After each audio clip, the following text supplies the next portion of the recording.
I can't say like 5 minutes ago. I want to go home. Please, let me go. I can't. Mommy. Please. Please. Oh no.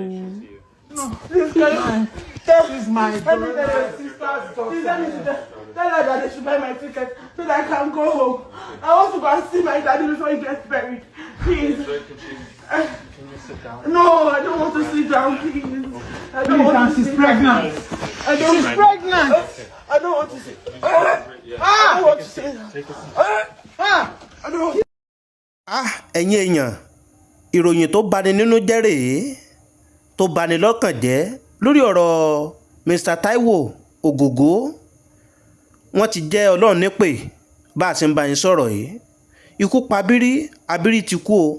Ikú pa Abiri, Abiri rọ̀rùn ara kejì. Ikú pa Taiwo Ogogo, ó dèrò ọ̀run. Ó ga o, ẹni rẹ̀ lọ. Taiwo Ogogo, bó dọ́run sọ̀run rẹ̀ o. Má jọkùn má jẹ kòló, ohun tẹ́ bá ń jẹ lálèdè ọ̀run ni kó bá wọn jẹ o. Ohun tó bani lọ́kàn jẹ́ ni ọ̀rọ̀ ikú Taiwo Ogogo. Tọ́ ó mọ̀ ṣe o. Àdúrà wa sí gbogbo àwọn ẹbí àti ará Taiwo Ogogo ni pé kí Ọlọ́run kó bá wa tù wọ́n nínú, kí Ọlọ́run kó bá wa dùn wọ́n nínú, kí Ọlọ́run kó wà pẹ̀lú wọn àti ẹbí àtará àti gbogbo àwọn ọmọ tó fi sílẹ̀. Kí ẹ̀yin Taiwo Ogogo tó jẹ́ Ọlọ́run nípè lónìí, kí ẹ̀yin wọn kó dáa. Ó ga akọni lọ. Bá a pẹ́ láyé bá ò pẹ́, ikú lòpin gbogbo. Gbogbo wa la dágbádá ikú. A nífẹ̀ẹ́ yín, ṣùgbọ́n Ọlọ́run nífẹ̀ẹ́ yín jù wá lọ.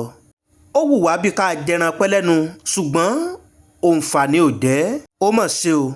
Igi tó tọ́ ò kì í pẹ́ nígbó, ó dìgbò ṣe. Mr. Taiwo Ogogo, rise in peace.